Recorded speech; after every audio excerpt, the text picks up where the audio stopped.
Your Midwestern Horned Owls are getting ready to play their first game together as a team, and it will also be their first game at Plainfield Stadium.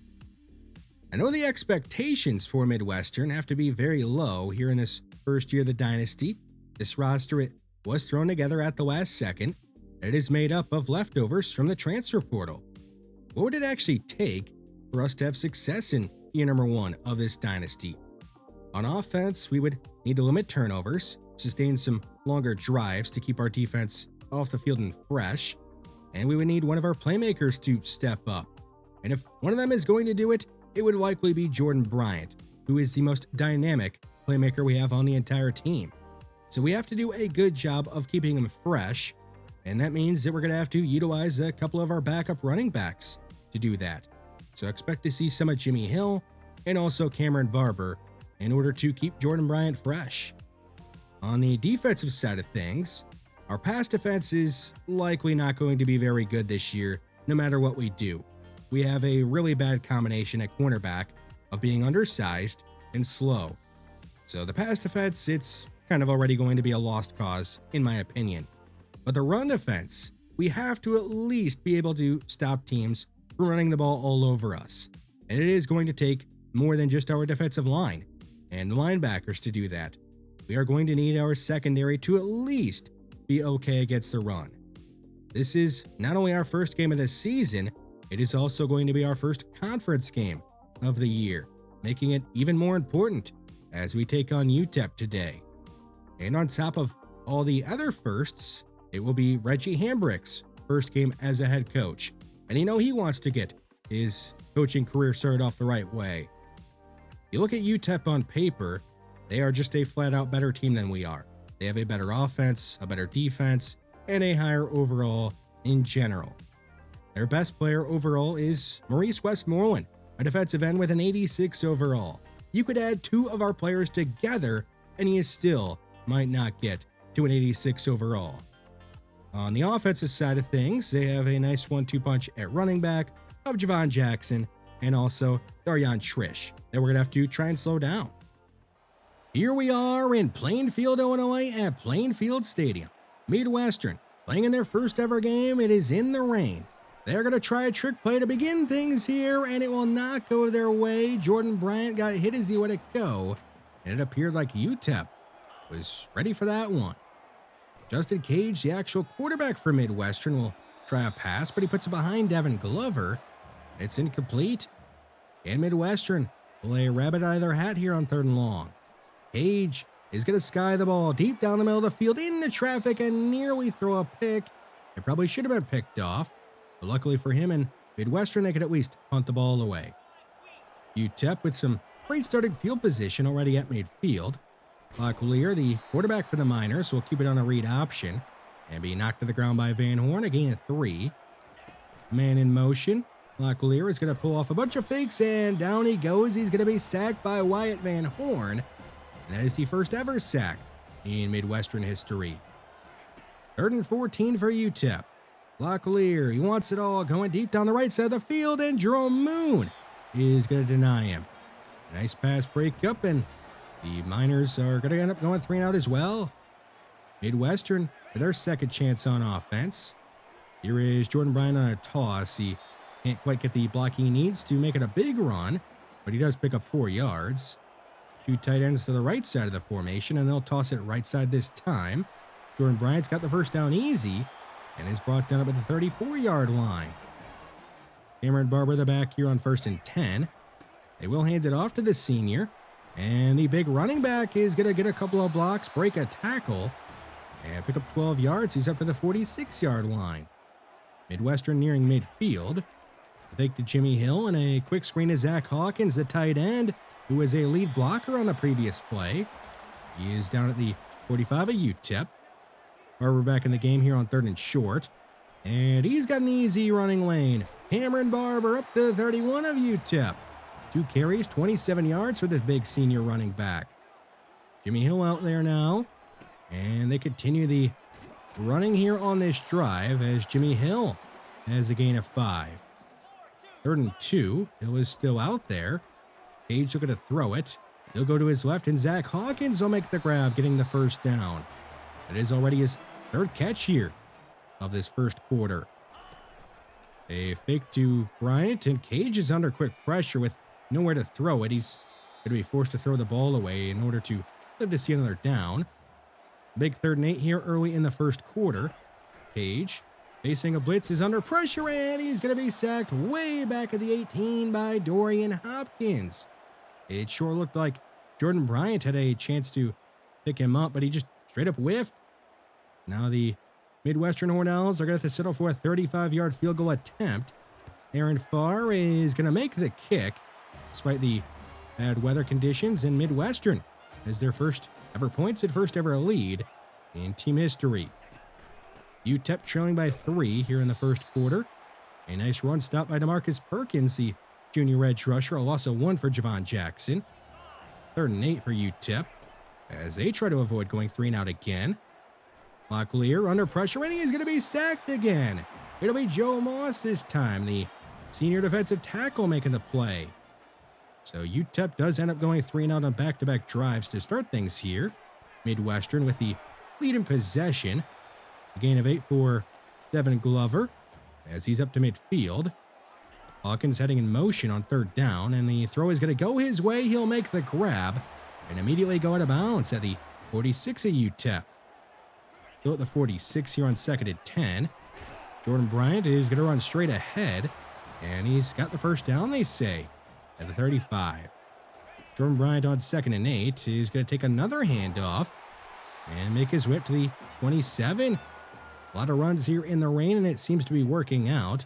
And it looks like they're going to try and run it again here on 3rd and 1, and Cameron Barber can't break a tackle, and down he goes in the backfield. Making it 4th and 2. Aaron Farr made it from 35 yards out. What about 45? His kick is way wide left. Look out if you're over there. My goodness, was that awful. You can't even blame the weather with how far that one missed by.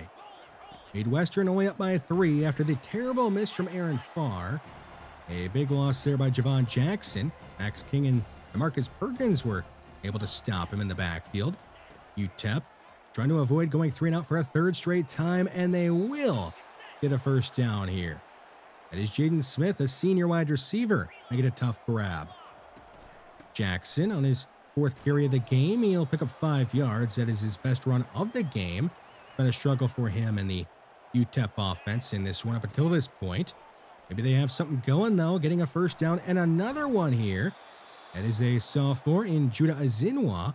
The tight end is out of bounds at the 42 of Midwestern. A man in motion. It's going to be a flip to him. That is Emory White. He'll get a couple of blocks. He's got one man to beat, and he can't get by him. He'll be spun to the ground by Jerome Moon at the 10-yard line. What a huge play there for UTEP. We now have it pretty much goal to go. Jackson slips by a defender, and he's going to be able to walk into the end zone. A touchdown here for UTEP, and they have the lead here in the first half, despite being outplayed for the majority of the half. And now they have a chance to add on because Midwestern went 3 and out. A catch on the left side is made by Judah Azinwa. They'll pick up 6 yards on this reception. 3rd down. Locklear is going to throw a screen that is caught by Trish, and he's going to be brought to the ground by Zion Chambers at the line of scrimmage. So UTEP not able to add on to their lead there. Midwestern trying to get this drive started, but a man is in motion, and he couldn't get in the right spot in time. That's going to be a delay of game. I have no idea what Glover was doing there in the backfield. He was dancing around too much. 1st and 15 for Midwestern. A check down. He's going to be caught by Jason Toon. He's a big wide receiver. We haven't really talked about it. 6'5", 215. There is Hill heading in motion. They pass over the middle of the field for Glover is behind him, and he couldn't make the catch. Glover and Cage just seem to be not on the right page in the early going. A lot of mistakes by those two. The punt from Danny White is going to get by the return man, and it gets picked up by Jaden Smith, and he's out of bounds at the 40-yard line with a minute to go in the half. UTEP looking to add on. Locklear fires up the seam, and he's going to connect with Gardier. He is able to stay on his feet somehow, and he's gone. A long touchdown here from UTEP nearing the end of the first half, and they have extended the lead late in the first half. At halftime here of the first game of the season for both of these teams, Midwestern trailing 14-3. They had the control early, but started to lose it as UTEP now has a 2-score lead. Getting into the second half, Midwestern on defense, hoping to get a quick stop, but Locklear is going to keep it on a read option and get a first down. He's up to the 36-yard line. Don't exactly know whether or not he's a good runner, but he looked pretty good there. Jackson taking a handoff and picking up maybe a yard.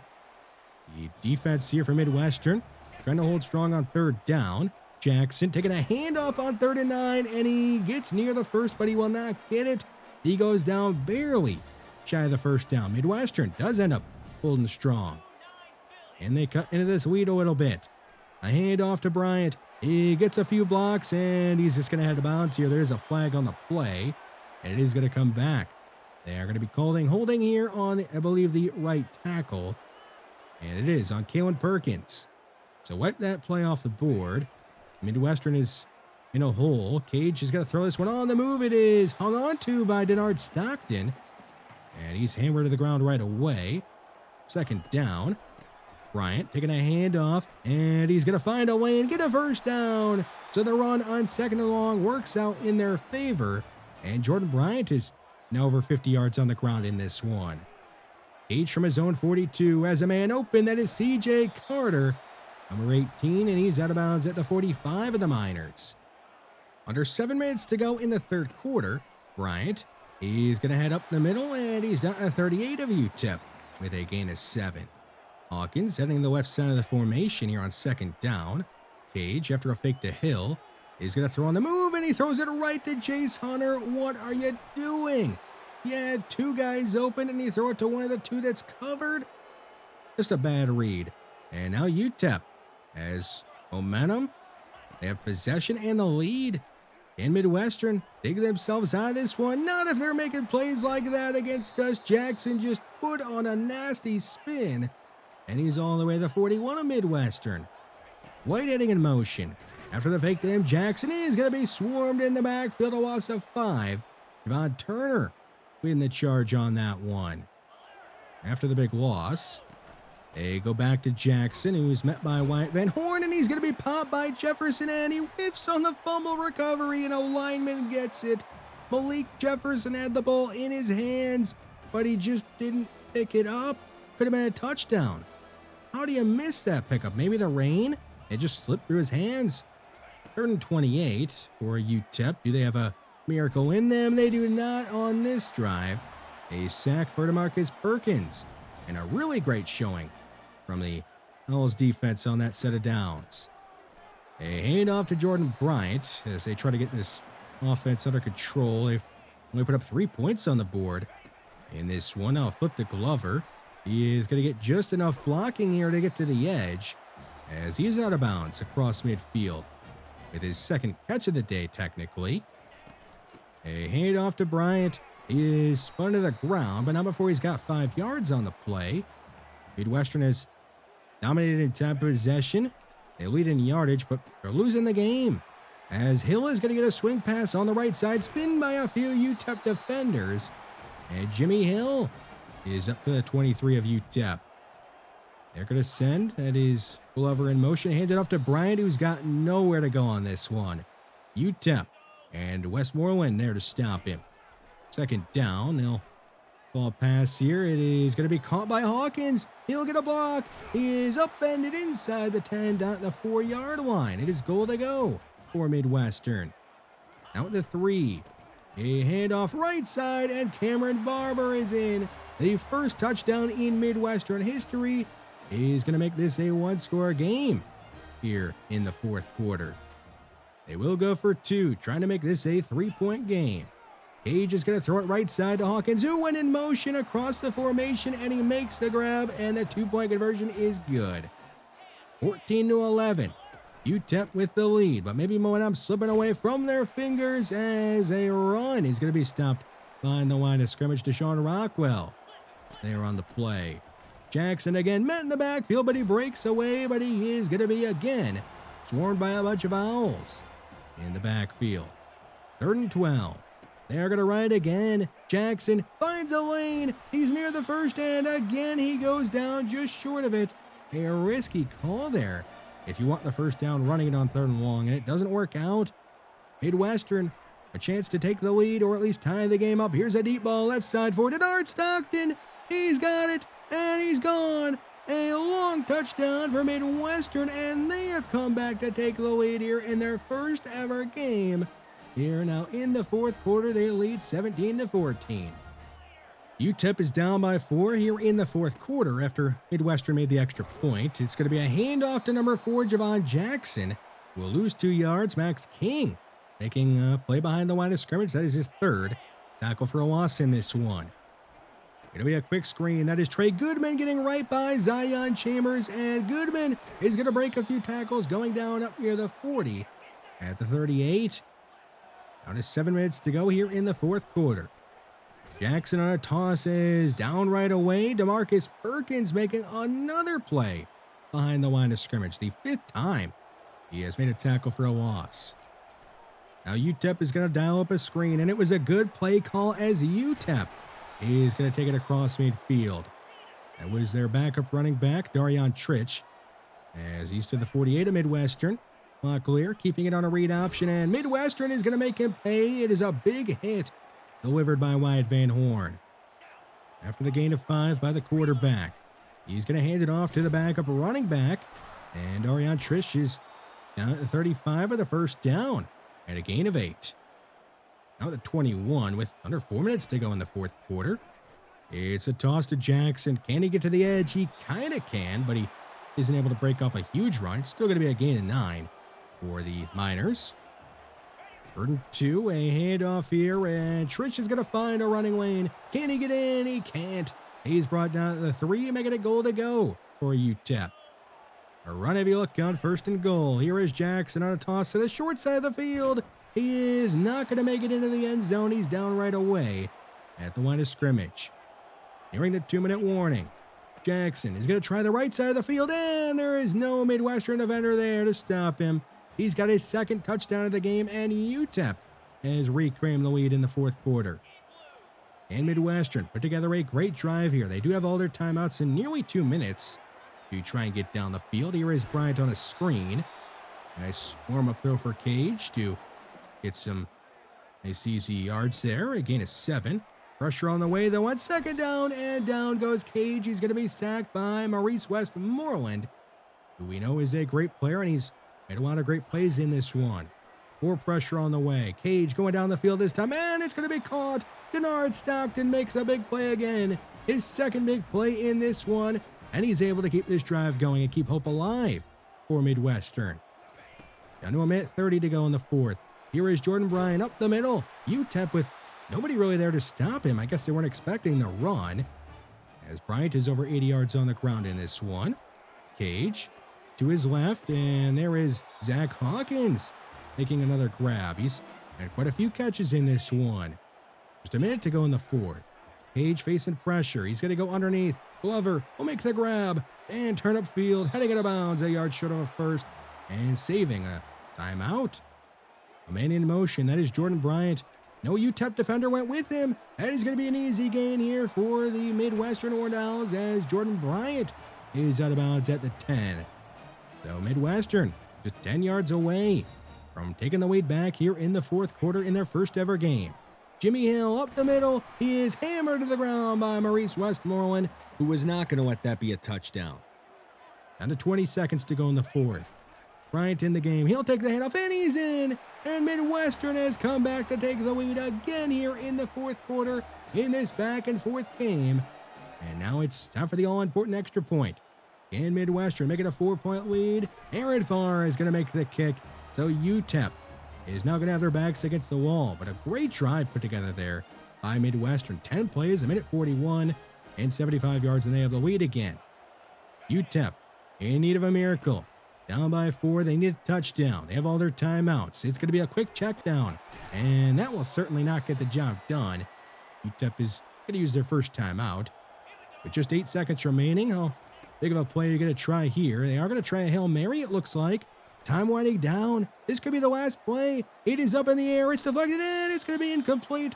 There are no flags. Midwestern is going to hang on and win their first ever game, scoring 22 points in the fourth quarter as they come back and beat UTEP, winning 25-21.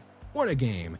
Player of the game is Jordan Bryant, but you could also argue DeMarcus Perkins. Those two really showed out in this one and helped us get the win. This is what I would call a team win. The offense was able to move the ball early in this game, but we couldn't finish drives with touchdowns. We had to settle for a field goal that we made and then a field goal that we missed. And while the offense was struggling to get points, the defense was carrying us. And I thought they played pretty well for the majority of the game. They did give up a few too many big plays and then one big drive there in the fourth quarter, but the defense was pretty good for the most part. The offense eventually did find its way in the fourth quarter, where we scored 22 points, which was enough to get the job done here on this rainy and windy day and get us our first ever win and Reggie Hambrick's first ever win. You can see he has a lot of points here that we did end up using, and we used them where we talked about, which was upgrading the ability for recruiting offensive linemen and defensive linemen, because we want to build the trenches up early in this dynasty and have that be our main strength. But we did also spend a few points there on the running back part of recruiter, because Reggie Hambrick was a running back in his playing days, and it only made sense that we did boost that up a little bit more. We have finally started to put some points on all the players that we did talk about in the last episode, like Mike Stallworth. We are going all in on him and a few other players that we really want to get here early in this recruiting process and get a big lead on them. We did find one new player that we are really going to be going after hard here is JD Brittingham. He is going to be a stud. 79 speed, 76 power move, 93 strength, 85 excel. He is just going to be great from day one. We are going to be going all in on him when we get the chance to get some more points. Maurice Westmoreland, he ended up getting Defensive Player of the Week, and I think that is kind of BS, because DeMarcus Perkins had 5 tackles for loss, only had 1 sack, but I feel like he should have got it because we won the game and he was great. Max King, he played a good game as well. We got to shout him out. 3 tackles for loss, 6 tackles in general. Not bad for a 5'8 cornerback. On offense, the backfield, it played out like we talked about. Jordan Bryant got the majority of the work. Cameron Barber got some runs when we were under center, and Jimmy Hill was just a general backup running back. One player we really need to give credit to is Zach Hawkins. 7 catches and 60 yards. Not too bad for a player that I thought would be not very good, considering he's our starting tight end, but he played really well. A look around at some of the bigger games that happened in week 1. Saw that Clemson ended up upsetting Georgia. Missouri was able to outlast and beat Louisville. And then we also had a major upset. Fresno State went on the road to the Big House and beat Michigan 38-35. Alabama was able to survive a scare at home as they defeat Western Kentucky 36-22. The main reason that I brought that game up specifically is that we take on Western Kentucky in our next game. And if they just nearly beat Alabama on the road, it's not going to be easy for us to beat Western Kentucky. To make the game even more important, they are also going after Ronnie Turner and are number 2 on his top school list. I do think that we are going to start to speed up year number 1 of this dynasty. Not that, I want to just run through this first season, but I do want to get more games in this series with the recruits that we bring in. So we are going to be doing 2 games in 1 in our next episode. Thanks for watching this one. I hope you enjoyed it, and I'll see you in the next one.